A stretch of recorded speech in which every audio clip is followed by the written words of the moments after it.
Today, on A Word on Westerns, Audrey Dalton. And in order to accommodate, they were all getting along, and they were retired. They weren't working anymore. They had them all picked up with limos at their home. How and nice. Brought them to the studio so that they could do this. And to see them and talk to them, and when they met with each other, it was marvelous. Welcome to A Word on Westerns, where we talk to the greatest Western creators of yesterday, today, and tomorrow.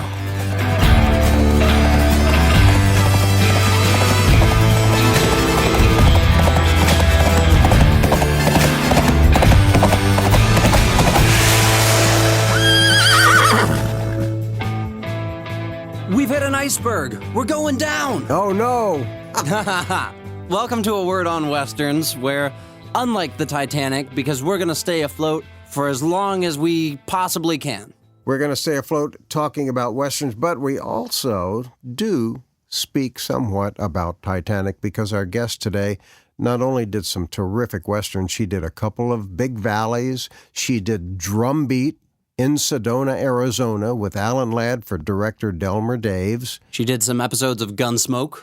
With Burt Reynolds, a terrific episode with Burt Reynolds. I believe it was directed by Andy McLaughlin.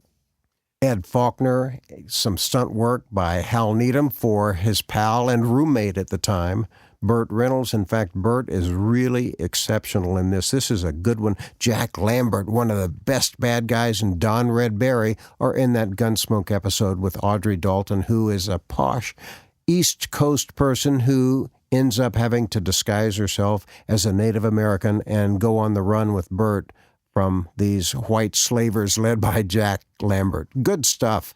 I'm sure you haven't seen that black and white hour-long episode of Gunsmoke, but have you seen Drumbeat? The movie with Big Indian Chief Charles Bronson? No, I haven't. Well, that's the first film that Charles Bronson changed his name from Charles Buczynski, his real name, to Charles Bronson. A lot of people take credit for that. Andre de Toth told me that he is the one who told Charles Bronson to change his name to Bronson from Buczynski. Bud Bedecker, I think, also takes credit for it, but who knows? I know that he shot some stuff in Bronson Canyon that might have inspired him. Bronson Caves is a cool spot. I remember shooting a couple student short films back in high school around those caves and having to work around the weird hikers that were coming through that were letting everyone know that it wasn't a Western because they were, all in booty shorts, which isn't a bad thing, but not of the period. It's amazing, that location, that it's so close. It's like in the middle of town. I was watching a Have Gun Will Travel this morning, and your mother came in and said, "What are we watching?" I went, "Have Gun." And they shot it at Bronson Caves. It's pretty amazing how much shallower it is than it was in a lot of those shows. The ceiling, it seems like a lot more dirt and dust has flooded the caves. You have to duck your head, and you can't ride a horse through it anymore. And there's a John Wayne movie done in about 1932 or 33, one of those Lone Stars, where there is a stagecoach race, and they go through the caves. It's amazing. It's pretty incredible, considering the exit of the cave is now something you would probably have to get on your stomach to get out of. Well, it is a wonderful location, and another great location is where Audrey Dalton shot Drumbeat for director Delmer Daves, which was Sedona, Arizona. That was his location, that director's location. He also shot Broken Arrow there and The Last Wagon, just like John Ford always used Monument Valley, and Bud Bedecker made those wonderful Randolph Scott films that Burt Kennedy wrote in Lone Pine, California. Sedona was the location for Daves. What locations are they leaving for us to associate with ourselves then? You can just keep repeating those and shoot them from different angles. How's that? That's good enough for me. Well, Audrey is a lovely lady, and I'm so glad she joined us because she informed me on a lot of things that I was unaware of, and just a delight. This is another one of those interviews that we shot at our house that you set up, you and Mr. Mike Clark, with no audience. Yep. We were in the living room with no audience and a cozy little fireplace that I don't think we had on in between the two of you guys. Oh, she was charming, though. I really enjoyed talking to her, and She got to work with Barbara Stanwyck and RJ. In fact, she has a funny story about... RJ? Me? No, sir. That would be RJ Wagner, Robert Wagner, who was one of the biggest movie stars and last contract player at 20th Century Fox. He was in everything, it seemed like. I remember watching him as Prince Valiant, where he had this really bad wig on. I don't know what that was all about, but I liked it anyway. He was pretty darn cool. But she is wonderful, gracious, telling good stories. And let's hear some of those right now.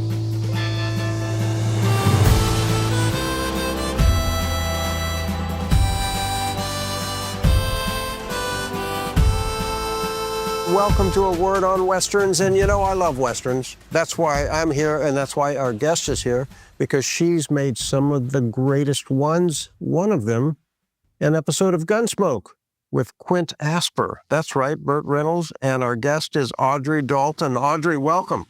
Thank you for inviting me. I'm delighted to be here. Well, that episode that you did with Burt Reynolds, Quint Asper, is terrific.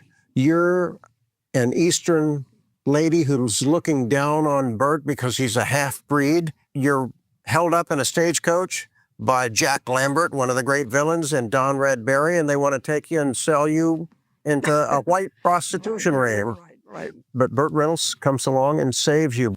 Gosh, that was a good episode. It was, I think, his best episode on all of the Gunsmokes. And it had a great script. You know, the whole idea was fresh and something a little bit different. I think Andy McLaughlin directed that, too.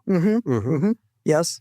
So that was one where you started off in one of those great-looking, sexy outfits with the tiny waist and everything, and then you are disguised as a Native American to get through this plot. Yes, yeah, with Burt Reynolds. What was Burt like at that time? Super guy, fun. He talked a great deal about other things than acting and other parts of his life and whatever. And, you know, when we talk off the set, working with him was fun. He always had that marvelous twinkle in his eye. Well, that episode, The Renegades, had a lot of great action in it, too, and Hal Needham doubled Burt right all through it, and all the action scenes, they looked a lot alike. Well, I mean, Alan Ladd had a double, too, you know, so at most, for some of the scenes, it was not worth it for the producers to lose an actor to injuries when they were shooting on those tight schedules. Did you see the movie Once Upon a Time in Hollywood that Quentin Tarantino did? Yes. Well, that relationship between Brad Pitt and Leonardo is Burt Reynolds and Hal Needham. Yeah, it wasn't it? Yes, you're right. So you're now right. thinking back at that film. Yeah, they were very close, though. I think mostly it was a business-like arrangement, you know. Well, I think Hal left his wife and moved in with Burt. Oh, they were. And stayed for like 3 years. Oh, swell. Right. Maybe longer. Maybe longer. Yes, they didn't know the rules. Yeah, no, so, but they really worked well together. It was very well done when they did it. You got to watch the cuts to see where it changes, yeah. And you did a lot of your writing, I think, in that episode, disguised. Well, stuff where you can see that it's me, and then, as always, faraway shots. But I have not had a smooth relationship with horses. I was always frightened of them, and learned through doing many Westerns to ride side saddle, bareback, and Western saddle and English saddle. And the mounting is different. And it's a lot slipperier, too.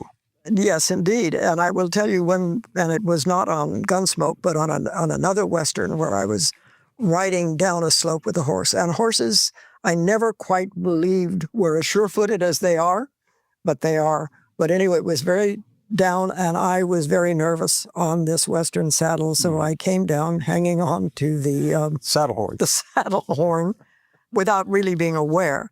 And when I got to the bottom, the directors they were laughing, and they said, "Could we do that again?"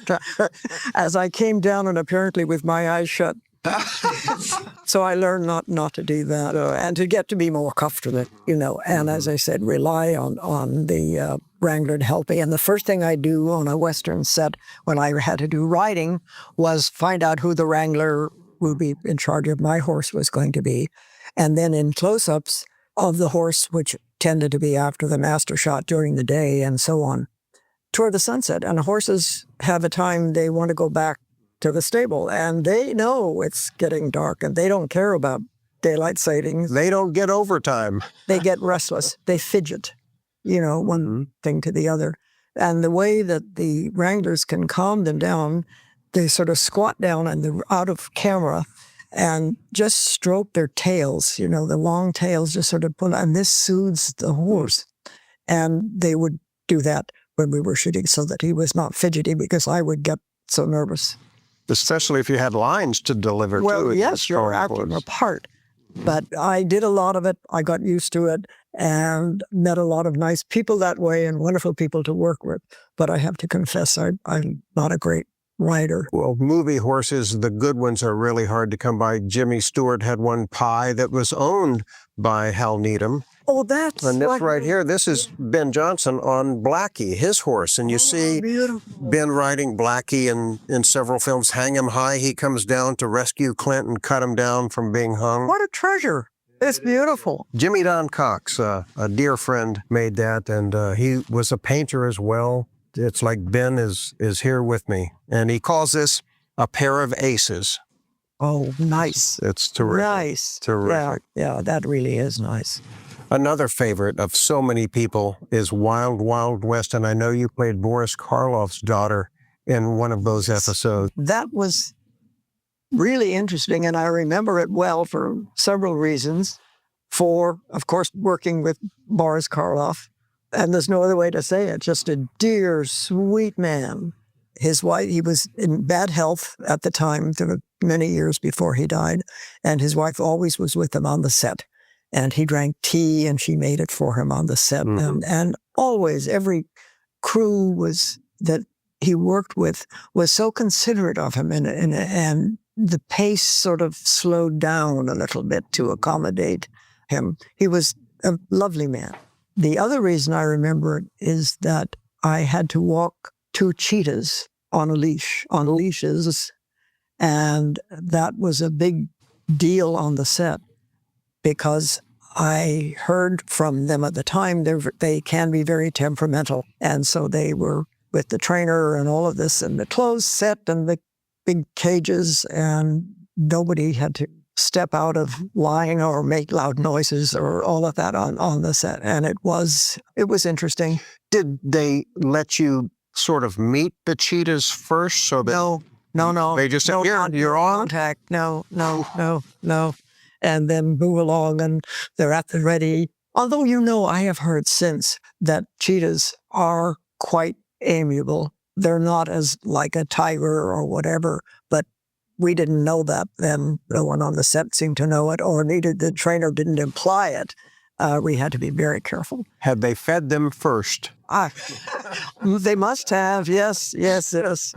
But it was fun, and just to that image and actually walking these, and they're so beautiful. Yes. They're so beautiful. Wild Wild West was such a fun show. As James Bond out west, what was Robert Conrad like? I know he claimed to do all of his own stunts. That's what I've heard, and I presume he did, but that there weren't many involved. I'm trying to remember the flow of the story apart from what I've told you with the cheetahs and Boris Karloff. But yes, he did. He was, young and agile and in good physical shape, so I'm sure he did. Another Boris Karloff show, his classic series Thriller, you were in one of the most frightening ones where you're an Irish lass, a mail-order bride. You come to marry Warren Oates. You married Warren Oates? Yes. And you kill his father, Denver? Oh, that's not nice. No. Yes. That it was spooky. I mean, I saw it, and at the time, it was that, thing. You could see how it was going to come over as well. Well, and the scarecrow, you put the body, Denver Pile's How body, about that? and a scarecrow. Yeah, pretty good. That's as good as Alfred Hitchcock used to tell a story about, how he loved these murder mysteries and the whodunits and all of this sort of stuff. And his idea of the perfect crime would be a woman kills her husband with a frozen leg of lamb and then cooks it in the oven, and so the evidence is gone. So yes, The Scarecrow would have been pretty good. Oh, that was a scary one. Now, two of the greatest character actors working, Warren Oates and Denver Pyle, what were they like? Pros, professionals. I can't remember anyone working who I would care to mention that was not professional on the set. You know, you come prepared and ready, and they were pros, and, you know, you come do your job. Yeah. You do your job. Yeah, because they're moving so fast. Yes, indeed. They had so many setups a day. Those were great, great shows. Yes. And working with the same people in Westerns, too, the same actors who'd move from one thing to another. And so you'd interact with them many times during the year doing different shows.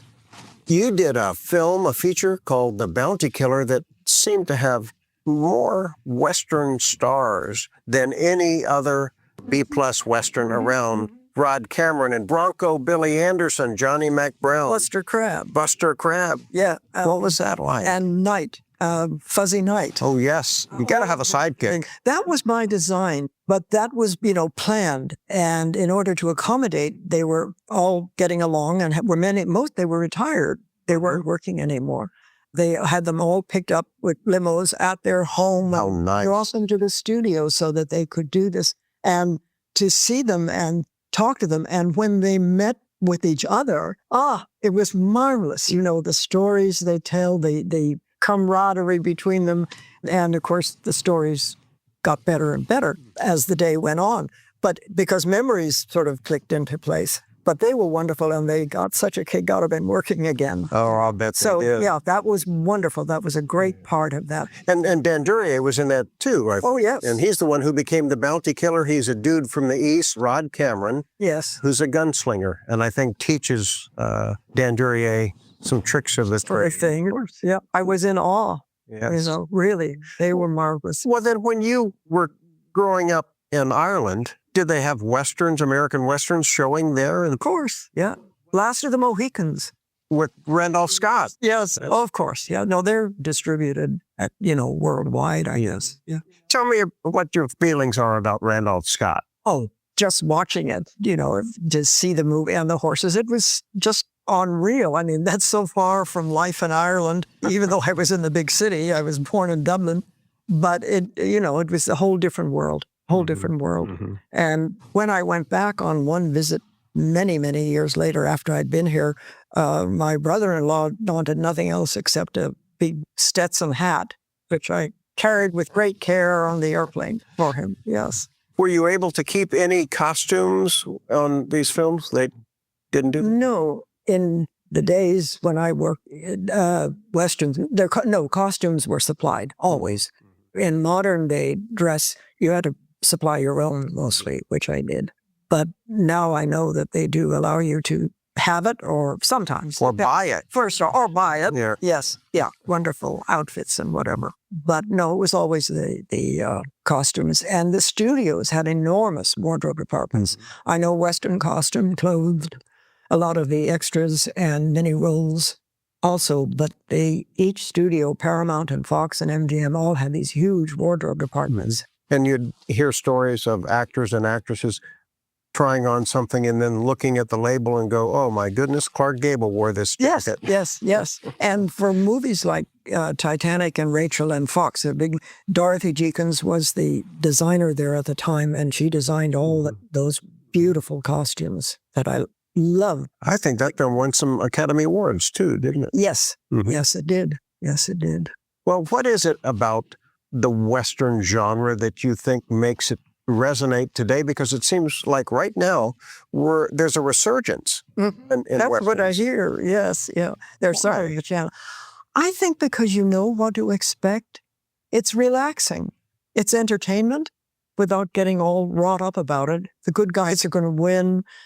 And I think it's just pure entertainment. No violence and no car chases. Maybe. No violence? Well, it wasn't. I mean, it didn't convince you as like now it can become very real with the guns and that. But it was more play acting. I don't know. You knew it was a movie. What have you heard about that incident with Alec Baldwin in the movie Rust? Yes. Well, like just what everybody else has heard. I cannot imagine how it happened.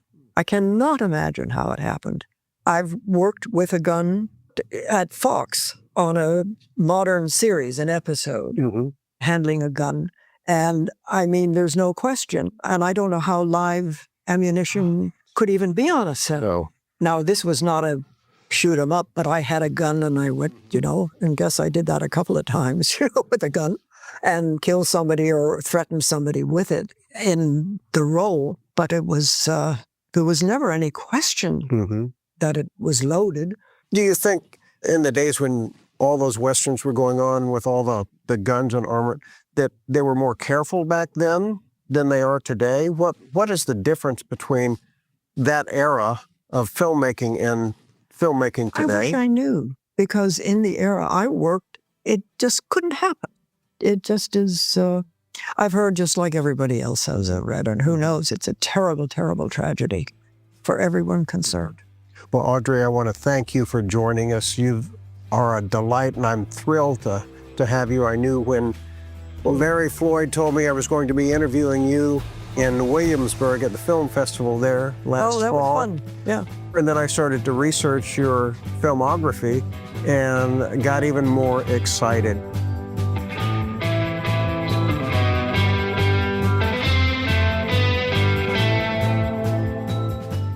You said you were good friends with Charles Bronson. Was Drumbeat the first time you met him? Yes, in Sedona, as you said. He played Captain Jack in that. Yes. What was it like in Sedona? Hot, because it was in the summer when we shot, but vastly different than it is now. Now I've been there several times in the last few years, and I can't believe the changes from then, because it really was an outpost. Tourist Mecca now. I think it, and don't hold me to the name of the camp, but that's where the crew and everybody stayed, and we all had our meals, and we were put up in the little kind of L-shaped motel on the corner, the main actors, and it just was different, and it was warm. And the crew stayed in tents in camp? No, that was the name of it. No, it was just, it was rooms, but it was a temporary kind of structure. And that all the film companies stayed there when they were shooting in there. I talked to the people at the museum there several years ago, and they reiterated a lot of the stuff. And what was fun was knowing the locations that the film was in. They told me what was now the store in front of where, if I got between those buildings, I could see the location where something had been shot, with the river and stuff down. How were you cast in that? Alan Ladd, and he had formed a company, Jaguar Productions, and this was one of his productions, one of the first ones, when he came back from England. And he had seen me work. I had met him socially. My father was a friend of his in London. My father had racehorses, and Alan was interested in that. So they started talking to each other. Then I was here, and he introduced me to his daughter, who was about my age, Carol Lee. And out of that came this wonderful role. I had just ended my contract with Paramount, and so this was the first independent thing I had done with a new agent. He had just come off of Shane.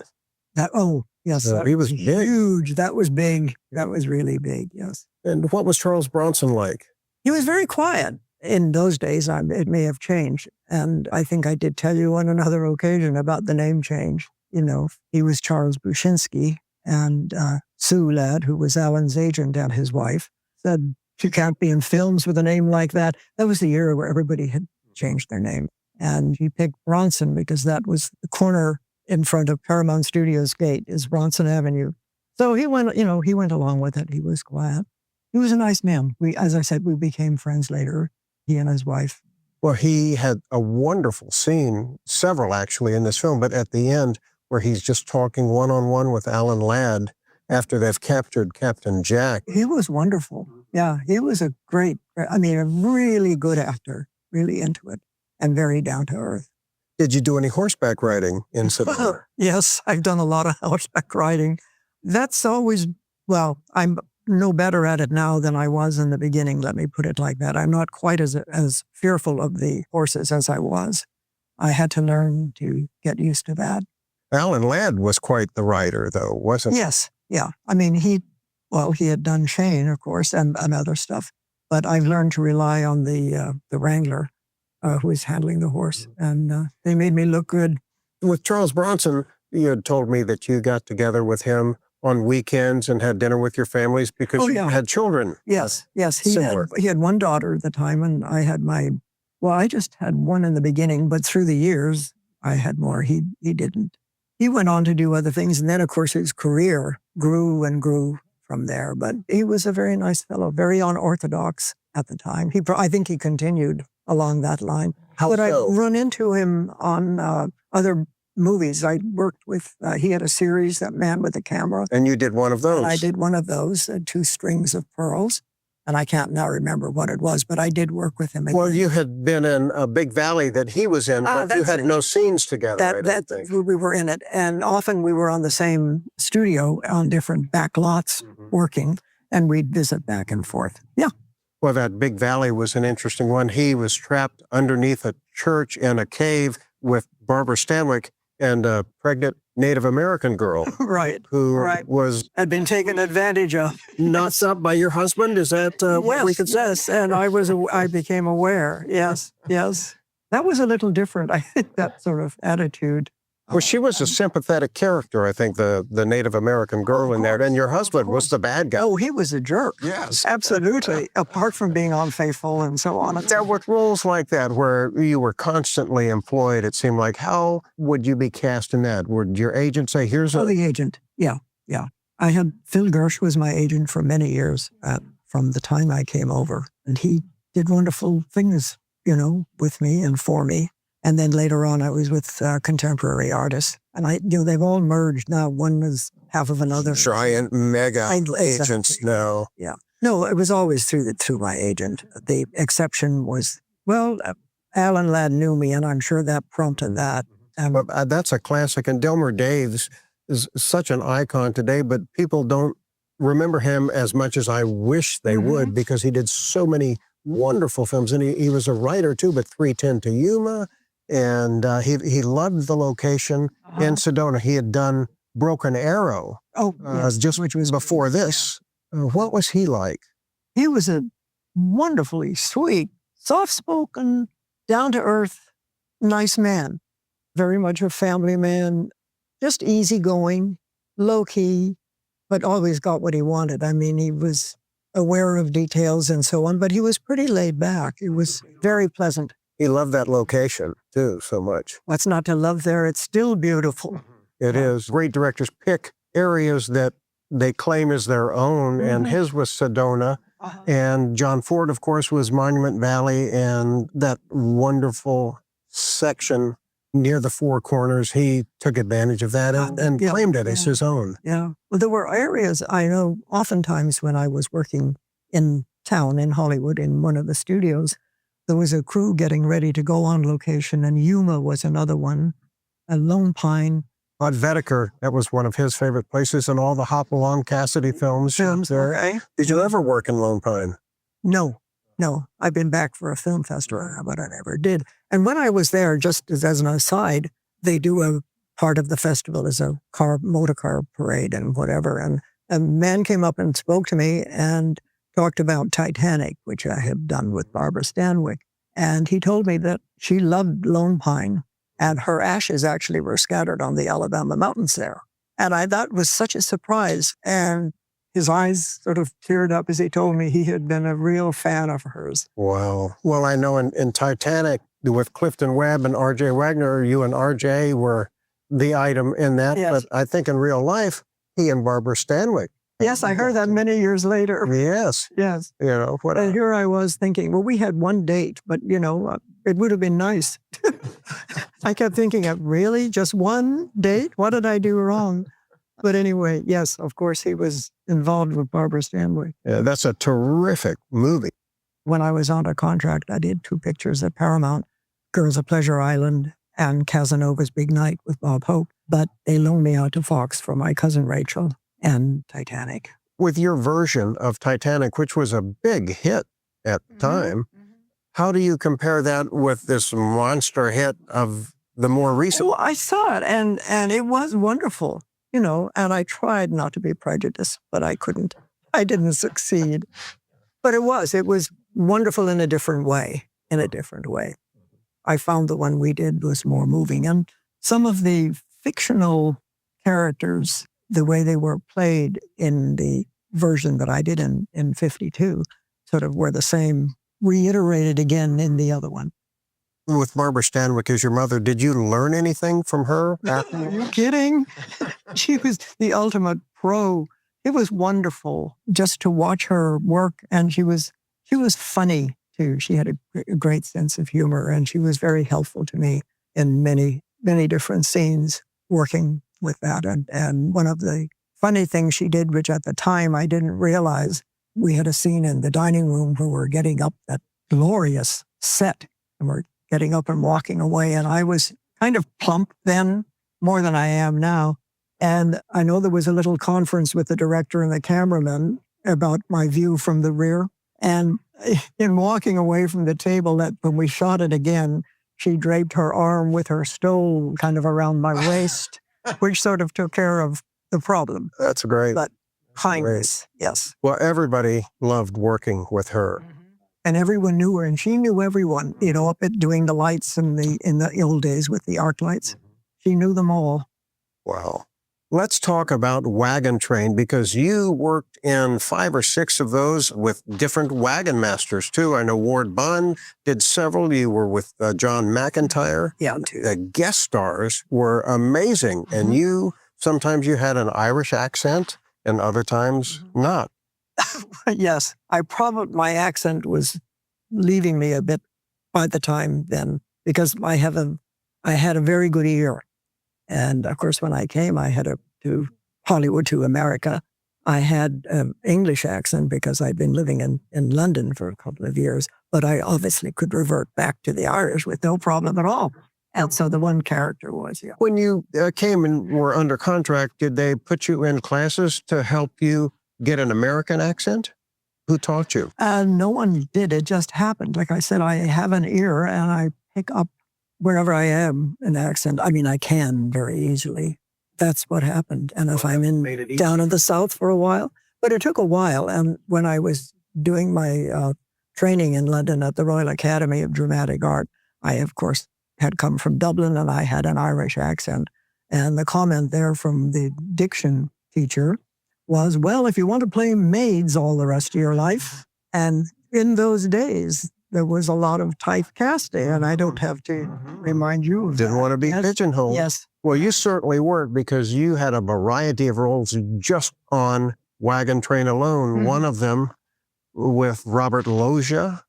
Oh, yes. Had been tied up to be killed by Native Americans, and they find him and bring him into to camp, and you befriended him. What a terrific actor he was. Oh, wasn't he? Yes. And I worked with him again, and it was a Disney production. The El Fuego Baca? El Fuego Baca, yes. Yeah.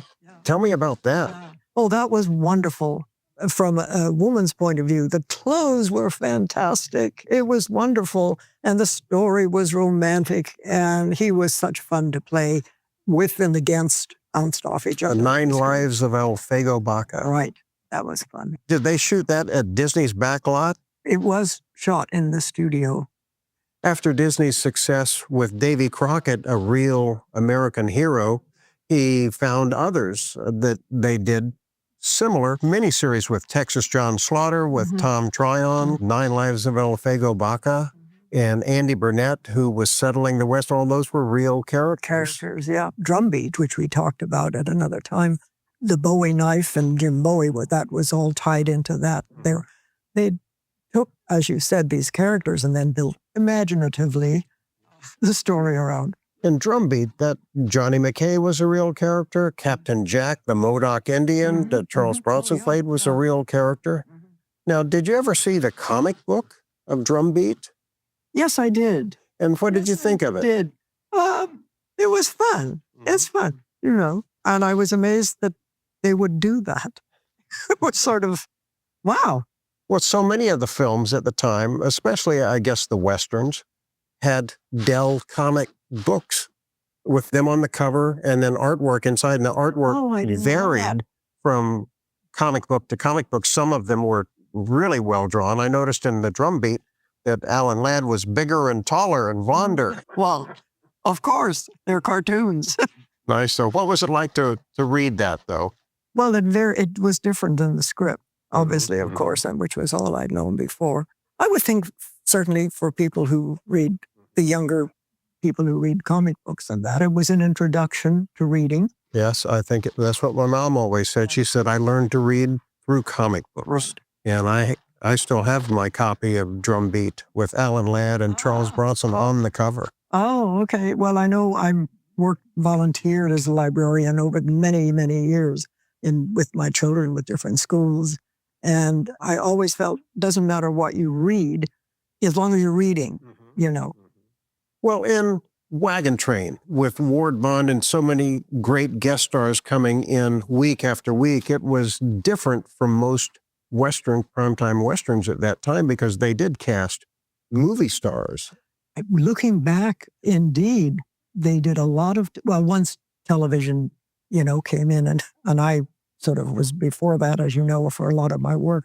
But yes, indeed, the major stars were doing series episodes. It had the major stars and the up-and-comers. I know you did 2 episodes with Robert Vaughn. Yes. One time he's a minister. Such a good actor. It was wonderful. Was there. And very dedicated on the set. Not much fun and games. Oh, no. Not like Barbara Stanwyck, who knew everybody. No. Not gregarious. Yeah.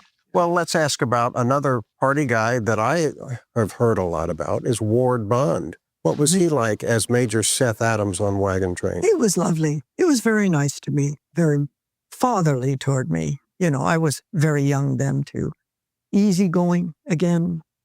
And on the set, the nice thing about working on a series and the crew, for the regulars on the show, it was all family and you were visiting that family while you worked. So, he was interacting with everyone on the crew or whatever. Nobody was new to each other except the guest people who came on.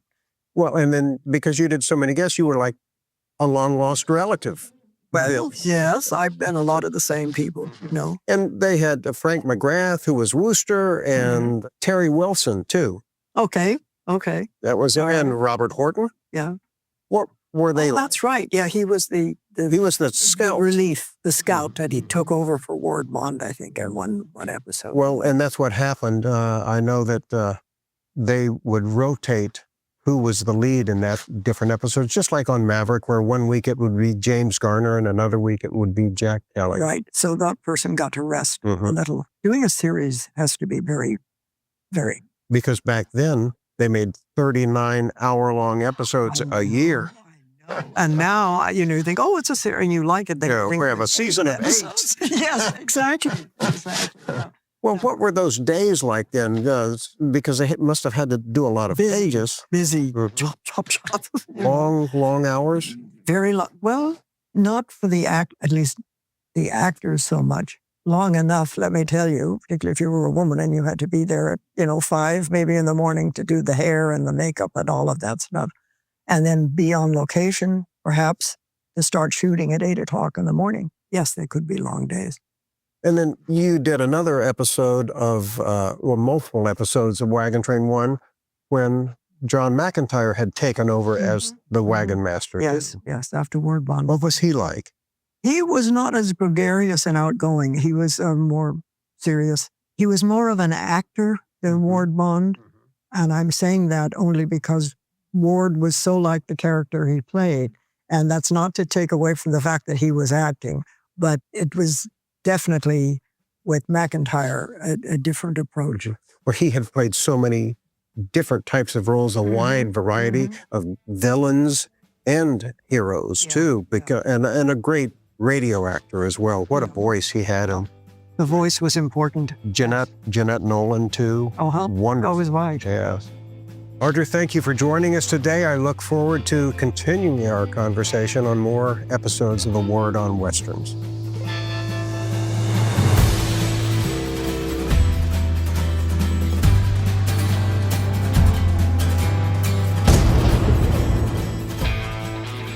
Drumbeat was just fabulous on a big screen. Didn't Alan Ladd produce that? He sure did. You should try to watch that. Even on a big screen TV, it holds up. It's CinemaScope, it's Technicolor. And Bronson just rocks in this. This is what was a big stepping stone for him to get better roles. He went right from this into, as Audrey was saying, Man with a Camera, a TV series he starred in. He was a cool guy. What a menacing attitude. What a presence he had. He grew up in the coal mines, worked in them, and finally got out of it. But sadly, he had Alzheimer's. That is a shame. Remember when we gave him a Golden Boot Awards, he had done a couple of films with Andy Finity, who was on our committee, and we honored Bronson, and all he did when he accepted the award was to say, thank you. And people said, oh, he should have said more, and I didn't realize it at the time until Andy told me. It wasn't public knowledge at all? Not at all, that he did have Alzheimer's, but his movies, he's did some wonderful films and some not so good. I mean, Magnificent Seven. Terrific. What a cast in that one, too. Oh, yeah. But we'll talk about that at another time.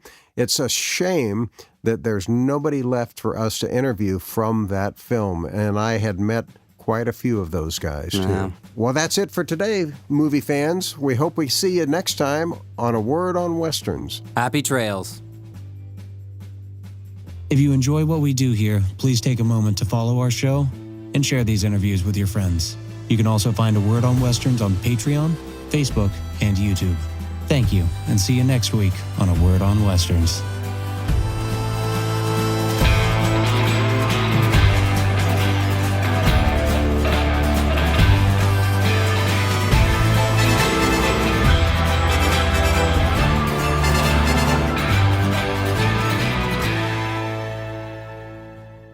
Westerns is produced and hosted by Rob and RJ Word. Edited by Alex Lockett and Boar and Ebor Dro. Location audio is provided by Richard Reagan. Sound design by Alex Lockett. A Word on Westerns theme song was composed by Karel Pasoda with additional arrangements by Shipwreck Music and RJ Word.